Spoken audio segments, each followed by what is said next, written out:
Hey, pal, and welcome to season 3 of I've Got Your Back, the podcast. This season is all about well-being. I am so passionate about my own well-being, and I'm so passionate about sharing all of the tools that I've learned over the years that really can improve your overall well-being. So there'll be 8 different themes and 8 different areas of well-being that we'll cover off. I really hope you enjoy it, and let me know your feedback.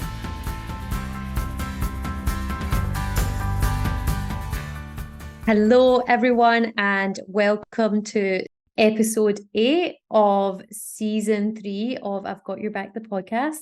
This season has been all about well-being, and we've covered things over the last few weeks. We've covered emotional well-being, physical well-being, career, and your sort of work well-being, financial well-being, social relationships, community well-being. And today I want to really speak to you about environmental well-being. So it's actually kind of funny how this has happened, because just last week I got awarded Environmental Star of the Year award, and it was an industry award for the Direct Selling Network Marketing UK association that Arbonne are a part of. I've been with Arbonne for over 14 years, and Arbonne UK actually nominated me for this Environmental Star of the Year award, which was amazing in itself to just be a finalist at the event, but to actually be joint winner with someone else from another company was just phenomenal. Like, it was a surprise, but it was just such a nice surprise to sort of recognize the personal journey I've been on with my environmental well-being lens on, and just to recognize the changes that I've made over the last few years in particularly, and how much I've shared that with other people, and that's had an impact in their life. So I just wanted to, it's just funny how that landed this week, and I'm doing this podcast this week about environmental well-being. It's funny how the universe works.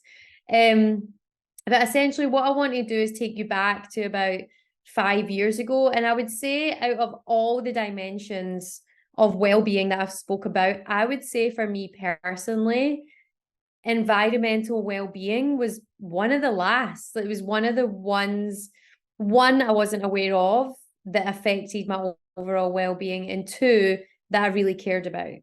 And so 5 years ago, or maybe just 5 or 6 years ago, I was introduced to a couple of people that really deeply cared about the planet and the environment that we live in. And I never made the connection between my own health and the health of the planet. And if the health of the planet is not good, then I'm not going to be well. And vice versa, because essentially we are, like, humans are part of nature. We have evolved from nature. We are one. But there seems to be this disconnect that's happened over many, many years, where humans have basically, let's be honest, done things that have completely ruined the environment and our planet. And you only need to hear a few things on social media, see a few things on social media, or see some things in the news to see, or just be aware of the impacts on the environment. Very unusual weather conditions that just keep happening, floods, fires, and they just keep getting more and more and more. And I think whatever your beliefs are, you cannot deny the facts of what you're seeing, is that these environmental events are happening, and they're happening for a reason. Is because us as humans have not been looking after the planet or our immediate environment, and we've not been looking after ourselves either. So the sort of like lots of things that sort of make up environmental well-being. I thought I'd just take you on a journey from where I was and the things I was doing 5 or 6 years ago that I would definitely not do today. So why is this important? I just think it's really important that we remember our natural world and the ecosystems that are suffering because of the impact of our actions. And sometimes that's hard to take. And I remember there's a few times where I realized over the years that, oh my goodness, all these things that I've done for many, many years has actually had a really negative impacting the environment, and I just didn't care, and I wasn't aware. And so I think it's really important that we realize the ultimate goal is that people in nature, we need to work in harmony, we need to work together. And I really think us as individuals have a huge part to play in the environment, whether it's a positive or negative impact. And so my intention with this episode today is just to share with you things that I've done over the last 5 or 6 years that I've implemented in my life that has made me feel less shame, definitely more inspired and more passionate about the things that I can do to really help the environment and to be sort of take that personal responsibility for my actions and for the impact that I have on the environment, because I do, even though I'm one person, I have an impact on the environment, and so do all of you. But I really believe that collectively, well, individually, if we all make these small changes and make daily habits around how we treat the environment, then collectively we can make a massive, massive difference. And more importantly than that, we start to create this pride and respect and just this sort of calmness and tranquility of how we exist, how we coexist together. So I want to talk you through some actions that I've taken over the last few years. And number one, I think that when I was reflecting on why did I get this award, I could actually go back to one of the first things that I ever did. And there was a time when I watched this documentary called The Minimalists on Netflix. If you haven't watched that, I highly recommend you watch it, because it ultimately really changed how I was buying and consuming things. I was absolutely a person that was buying new clothes, new shoes, new bags, new everything, like most weeks in my teenage years, definitely in my 20s. I was very much driven by materialistic things and buying those things to make me feel happier, to make me feel more worthy, to make me feel good. Like I very much relied on materialistic things to improve my worth, to improve my happiness and how I felt. And I wasn't aware of that until I watched that documentary called The Minimalist. And I started to really question, like, Michelle, you're spending so much money on all of this stuff. And is it actually the stuff that makes you happy? Yeah, maybe for a short period of time until the next fix. And, you know, I really look back and think in those days, like I actually had probably had an addiction to stuff, like to buying stuff. And I could go back to see where that came from, but essentially it's because we've been advertised to all the time about you need this in your life to make you feel some sort of positive emotion. So I think advertising doesn't help. I think growing up where, you know, things like fast fashion, so that's basically where clothing and things that were in fashion was readily available all the time and just kept coming and kept coming. And every month or every new season, there was more clothes, there was more things to buy to sort of be in with the crowd and to be popular. Like all of those things, like in your early years, you sort of rely on. And so what I started to do was I started to really look at what I had, and I was like, okay, the number one thing I need to do is stop buying, like literally stop buying all these clothes, shoes, bags, whatever it was. And so that was the first thing I actively started to not do, was not spend money on stuff. Then I started to look at the things I did have, and I realized I just had multiple things of the same thing, like multiple shoes, just because I saw a pair of shoes that I thought were great for one evening, but they were very similar to a pair of shoes I had already. So I started to decide, okay, how can I re-gift these or repurpose these or give them away to someone else that could use them, and me just stick with what I actually needed. So I started to give to charity. I started to really condense all of my clothes over the years and spend less. So it was essentially going for less materialistic stuff, more meaningful things. And so now I can look genuinely hand on heart and say I have one wardrobe that has clothes and 3 drawers. That is literally the amount of clothes that I have. And like one in that wardrobe, that's where all my shoes are. Winter, summer, all seasons. I've managed to basically condense all of those clothes and sort of materialistic stuff into one place. And I could definitely condense a lot more if I'm honest. In my ideal situation. And I think the important thing to know here is it's not about being perfect, it's about taking imperfect action over and over again and to see if you can get better and better each day. So I'm speaking from this point not as an expert, but speaking from someone who is taking imperfect action every single day and just always thinking about the environment in mind, always thinking about my impact on the planet, to go gently, to really think about that. So I've managed to get it there. And I think my ultimate goal would be to get to like a capsule wardrobe and capsule items, but I'm not quite there yet. But that is the ultimate goal for the winter season, for the summer seasons that I have. I have my minimalistic wardrobe. That's what I'm going for. So that was one of the things I started to do. And it was really based off that documentary. And I would say the other thing that I would avoid is just starting to become aware. I remember starting to become aware of fast fashion brands like Shein, like Primark, like Boohoo, like H&M, all of these brands. And there's so many more, by the way. There's so many more brands that literally produce so much clothing. It is unnecessary. Like, I don't know if you've ever seen these images, but when I saw these images, it really broke my heart of all these clothes literally in places like Thailand that have literally been dumped. And it's like a sea. It looks like a sea of clothing.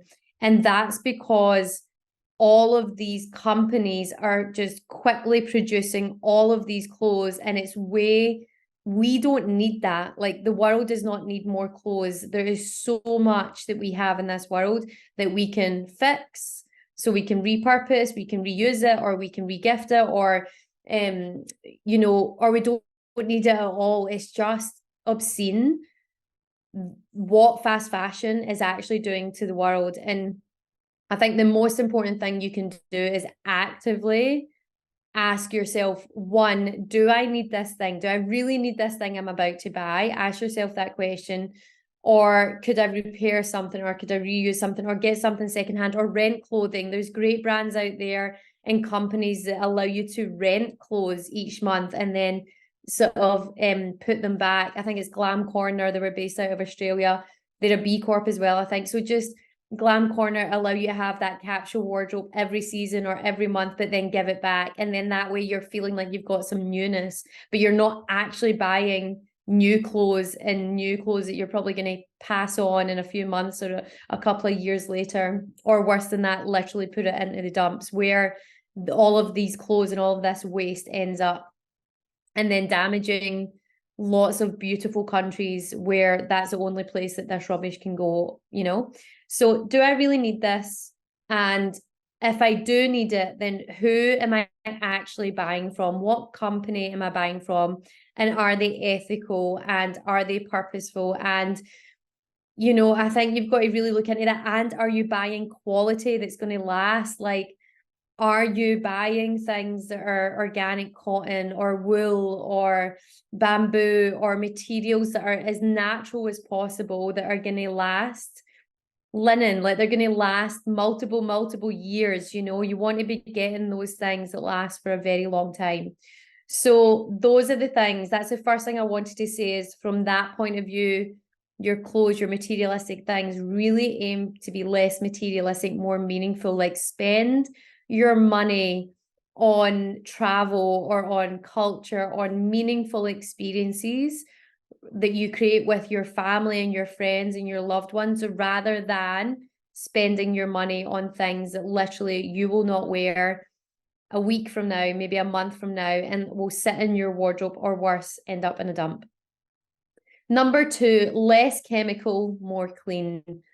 So in terms of your products that you have in your house, everything from the products you use in your body, shampoos, conditioner, shower gel, skincare, makeup, like, make sure you're not using toxic chemicals, because one, you're putting that in your skin. Everything that you put on your skin is in your bloodstream within 15 to 20 seconds. So making sure that you buy from brands that are non-toxic, that are clean, vegan, ideally, that those products are what you're putting on yourself. Second of all, cleaning products. I never realized this for years, that I was using so many toxic cleaning products. So again, you're touching those cleaning products, you're putting them on everything in your house. If you have children, those toxic chemicals are then being passed on to individuals in the home. Like, you have to make sure that you're getting clean products, clean cleaning products as well. So there was a brand that I used in Australia called Zero, and they actually, their packaging for the products, they did ocean cleanups. They collected all of this plastic, and that's how they made their packaging. So it was repurposed plastic with non-toxic cleaning products in there. Everything from washing powder to spray, so a multi-purpose spray, and everything, like anything in between. Even just getting more minimalistic around cleaning products. I know people that use bicarbonate soda. There's cleaning sheets. Actually, the other woman that won the award, Liz, we were joint winners. She was from Clean Living, which is another network marketing direct selling company, and they all have clean products like washing machine disposable sheets that you put into your washing machine instead of toxic washing powders and liquid fabric softeners, all of that. So really think about and choose those brands where there's non-toxic chemicals for everything you're putting on, because again, your clothes you're wearing every day and then it's on your skin. And I think people don't realize how much they're actually irritated by these toxic cleaning products. I think people don't even know that maybe when they get a reaction on their skin, it's from these products.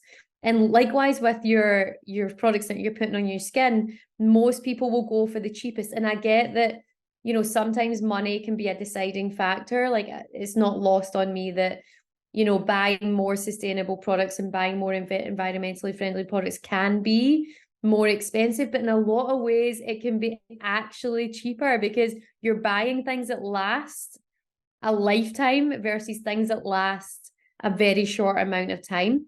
And the practices that you start to introduce, because you're thinking more about the environment, you will start to use less. Like, I know for me, I used to have multiple lip glosses, multiple lipsticks, like multiple lip balms and different handbags, and I've literally just got one lip balm. I have got one lipstick, and it's my favorite lipstick, and lip gloss, and that's what I use. Like, I've literally used everything up. And I can tell, like, I know most of my friends, I go into their homes or their bathrooms, and they've got like multitude of products. Like, I have never seen, and I was one of those persons as well. Like, I was definitely that person. And just multiple shampoos, multiple conditioners, multiple shower gels, like multiple, and it's like, wow, like, even go refillable. There's so many options now where you can go to places where you can have one container and go and refill your product, so you're not creating another bit of plastic in the environment. So again, really think about less chemicals, more clean.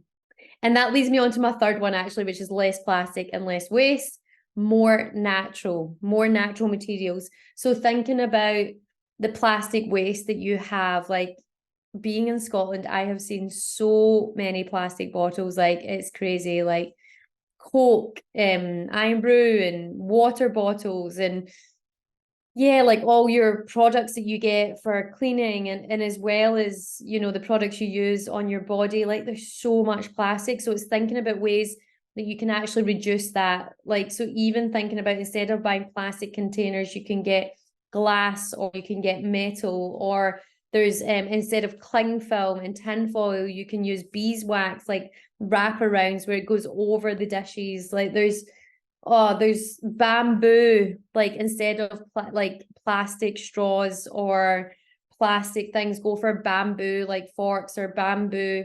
If you're having a party, don't go for plastic plates, go for the bamboo or the paper. Reusable drink bottles. Like, I was like, oh my God, that's a given that everyone should just have a drink bottle and refill it. There's plenty of refill stations around airports and plenty of places you can fill up, but most people I see grab that water bottle, they use it, drink it for 5 minutes, and it's gone. And sometimes not even in the recycling. So it ends up in landfill, where it takes literally about 40 to 50 years to decompost. Like, that's wild when you can have one water bottle and you actually probably end up drinking more water anyway, because you only get a certain amount in a plastic bottle. So there's just so many more benefits. Like, I think what I've realized with being more in tune with my environmental well-being is that I've ended up creating habits that are far better for me. Like having a water bottle that's 2 liters or 3 liters, and I've even seen 5-liter water bottles. You actually drink more water than you would do if you bought that plastic bottle of water, downed it in 5 minutes, and then you're not drinking any more water. So the ripple effect of these changes actually ripples into the other parts of your well-being as well. So yeah, less plastic waste, more natural wherever you can. The next one I want to talk about is less spending money with profit-driven companies, more spending, if you need to, with purpose and planet-driven companies. Now, these are things that I never thought of before. Like, where do you bank? So in Australia, there's five of the mainstream banks that all invest in fossil fuels, that all invest on things that are negatively impacting the environment. And I'm putting my money into that bank. So I decided to take my money elsewhere, to banks that do not invest in fossil fuels, that do not invest in things and projects, investments that are harming the planet. So I changed from Commonwealth Bank, which is one of the major banks, and I changed to Bank Australia. And there's only 2 B Corp. So I love to go with B Corp certified, because I know that B Corp certified companies have had that's a third party certification that measures the social environmental impact of those companies. So I know they've had to go through a rigorous amount of changes or improvements to get that certification. Like, they have to have a certain standard, right? And so I decided to move and join Bank Australia because they're a B Corp certified bank.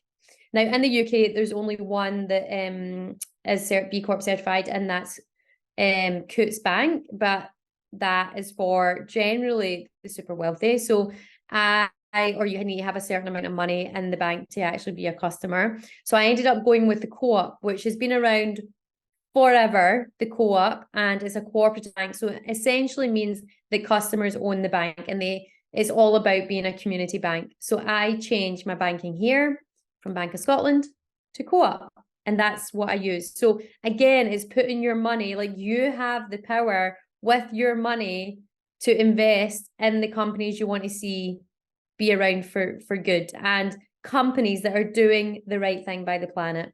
That's essentially what you're doing. So think about the bank that you're with.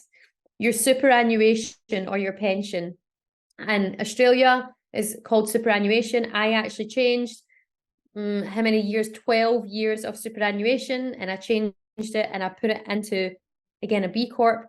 Future Super, there's actually a couple of B Corps in Australia, and I moved my superannuation into them because I know they're not investing in fossil fuels, they're not investing on things that are negatively impacting our environment. So again, all that money, you're choosing where your investment goes, you're choosing it to put your money with a company that's ethically investing, not in tobacco, not in alcohol, not in fossil fuels, like all of the things that actually I don't agree with and I don't want more of in the world, right? So you can do that. Again, you have the power, and I'm sure, look at your pension, like, look at where that's going. Is it being ethically invested in companies that you would genuinely want your money to go in, that you would want your children to see? You would want those companies to be around for a long, long time.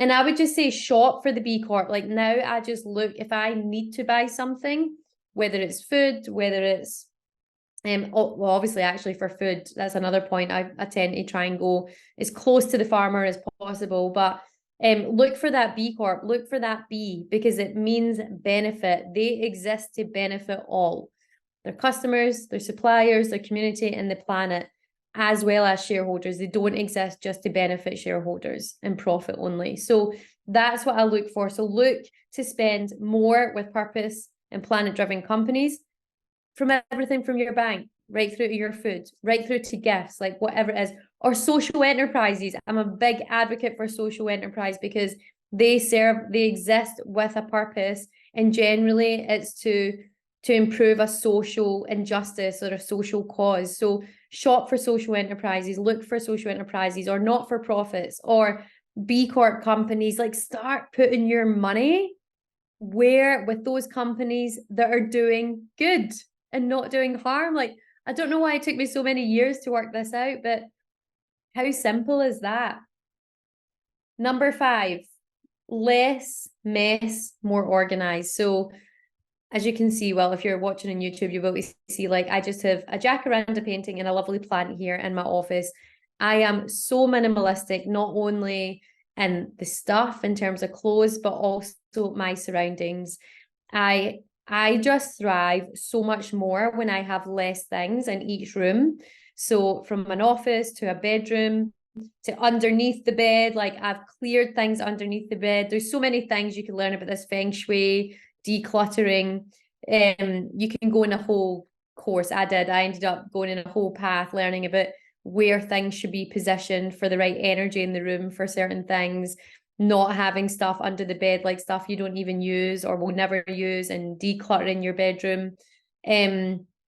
Less is more. Less is more, and all of these things, but essentially your personal working environment, having a mess around you creates a mess in your mind, and you're not clear and you're not intentional, and you don't have that clarity of what you're doing every day. So a clean workspace, a clean bedroom, a clean living room, minimalistic as much as you can, like, less is more. So I would definitely think about that in terms of your personal belongings, because it really does make a difference. Having more plants, because plants are just fantastic to have in the house, and they create more good energy and more vibrancy within your home. Like, really think more green, more green, more green, more plants, more green.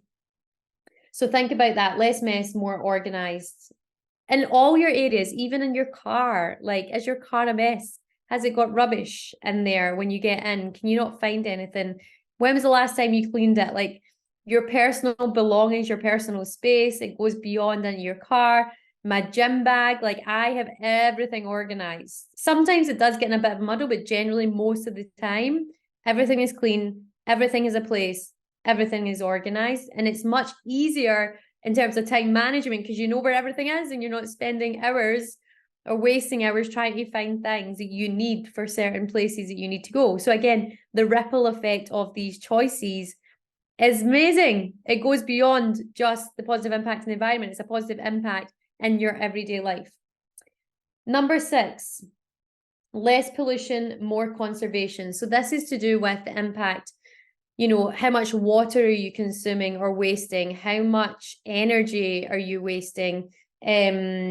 Transportation, like, this actually can affect so many things. So, it's actually a big thing is making sure that you're not polluting our ocean. Planet Ocean takes up 70-80% of the world is actually water and ocean. So are you chucking things away? Like, I did one of these things actually really gave me a huge perspective about this and waste and a whole respect for water when I did an ocean cleanup in Manly Beach in Australia, in Sydney. And 1 hour, it was called the CEO cleanup, and it was CEOs from all around Sydney came together to do 1 hour of a beach cleanup.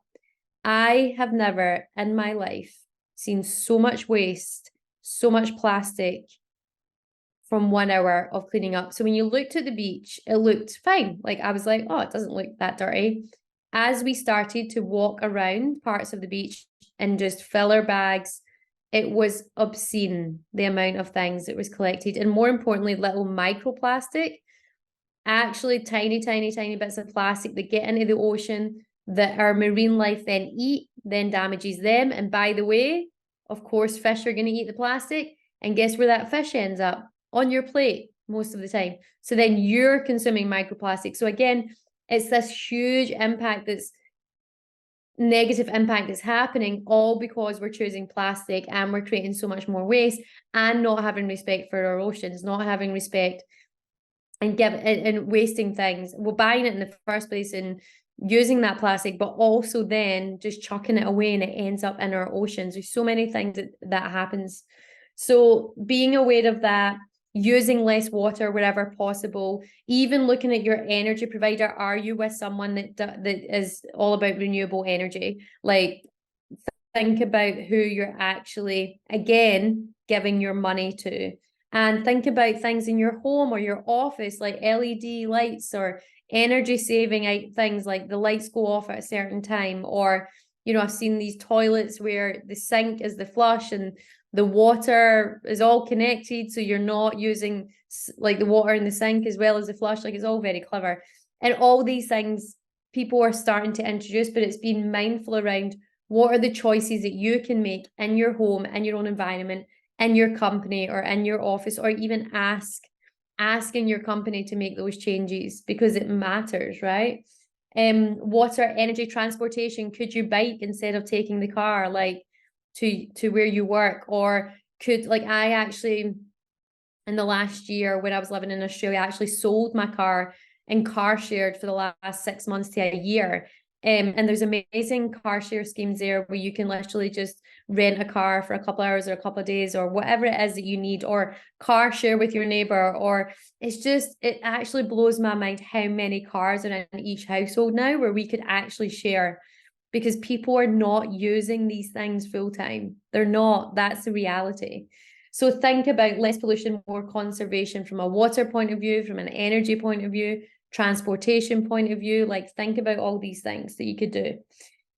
Number 7, less tech, more nature. Like, honestly, I really believe, when I look back at the last 5 years and reflected about why did I get this award, like, even actually in the last 3 years, it was the first time in my life that I completely just got obsessed with nature. Like, because we were in lockdown, so I couldn't go to the gym, couldn't go anywhere. The only thing I could do was do this one walk per day. And I ended up walking in silence in nature every single day and having such respect for Mother Nature. One, because it actually allowed me to keep mentally sane in that time. And it gave so much to me. And I thought, Mother Nature is giving, this environment is giving so much to me. Like, what am I giving it to her? As if it was a person, right? And I remember just thinking about all these things that I could do to basically benefit the environment and Mother Nature. And I started to ask myself a couple of questions in that period of time, and I still ask it every day since then.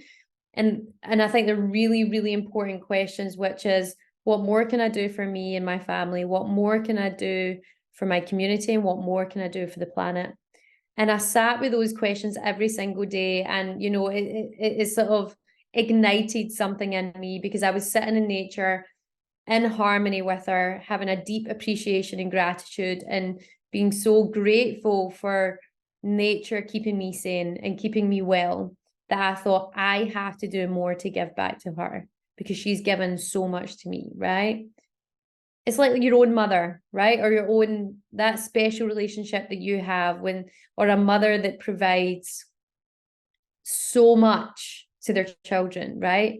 And when you get older, it's almost like the tables turn. You're like, how much more could I give back to my mother? I know I think that every single day. Mother Earth is the same thing. She's given so much to us. What can we do to give back more to her? So get into nature and protect it.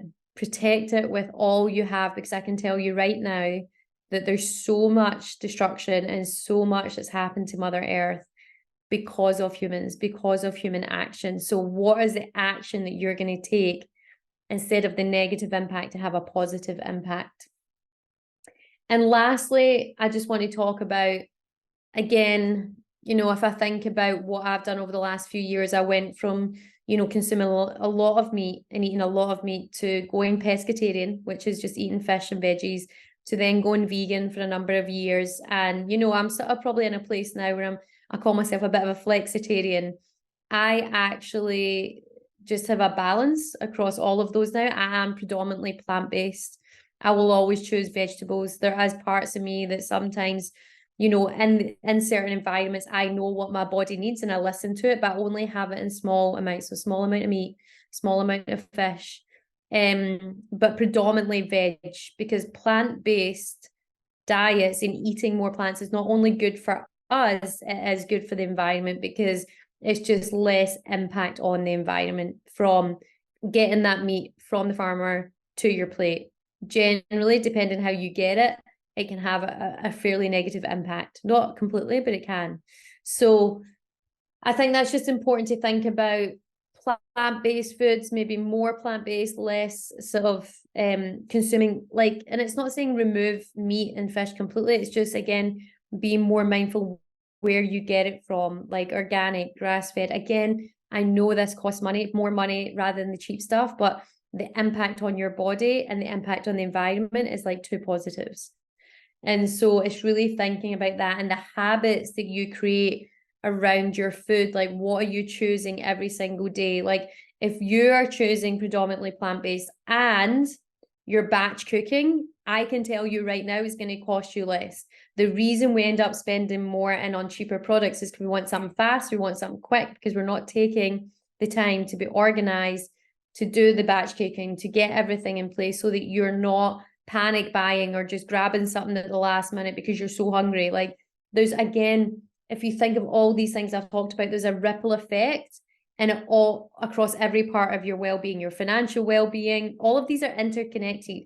Financial well-being, your health, your physical health, your emotional state.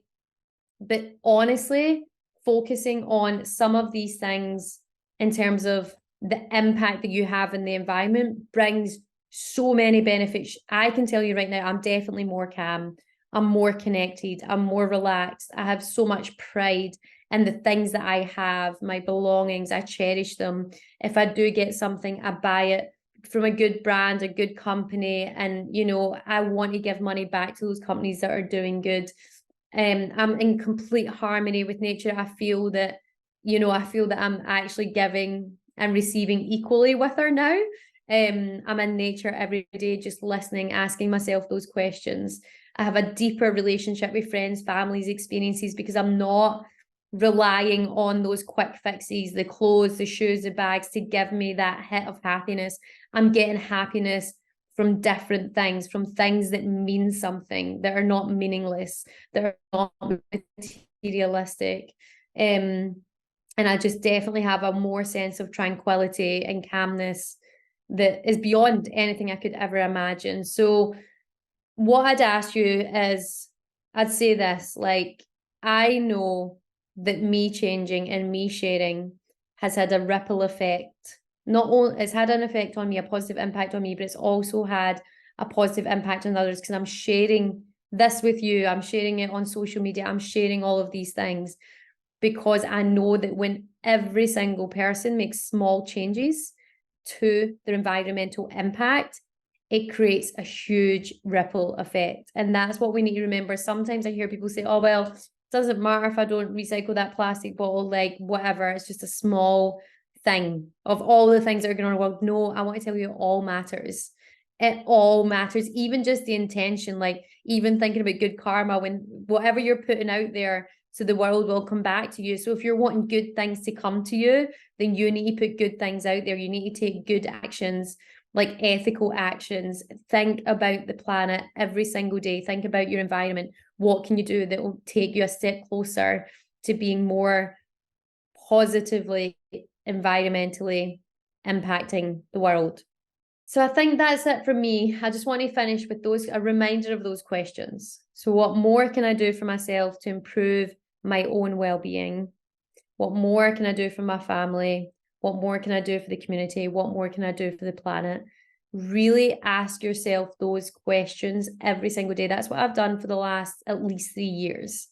I wake up every day asking myself those questions, because when I listen to the answers, they just take me to a place that takes my well-being to a whole other level. And I know that it can do it for you. So that's it from me. I hope you enjoyed this episode, and I'll speak to you soon. Bye. Thank you so much for listening to this episode. I really hope you enjoyed it. Remember, download the Yoga Nidra right after this episode. Make sure you have a listen. It's the most beautiful guided meditation. that will regenerate your mind, your body, and your soul. Take care. See you soon.